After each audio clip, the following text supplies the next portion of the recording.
How to make hair mask at home for hair growth with carrot, papaya, and yogurt. Cut 2 carrots into pieces. Blitz the pieces of carrot and 4 to 5 pieces of ripe papaya along with 2 tablespoons of yogurt in a food processor. Apply this mask to your hair and scalp and leave it on for 30 minutes. Wash with a mild shampoo. For best results, follow this routine once a week. The folic acid in papaya may help promote the health of hair follicles. Hair mask containing papaya can help treat dry and flaky scalp. As it is rich in minerals, vitamins and enzymes, papaya acts as a natural conditioner, making your hair softer and smoother.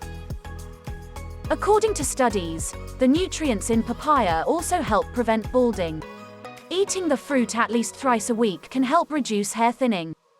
The yogurt in the mask may cleanse your scalp by getting rid of the dead skin cells and dandruff that could be clogging your pores.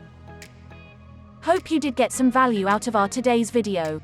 If you really did, hit subscribe button, press the bell icon in order to get regular updates from our channel.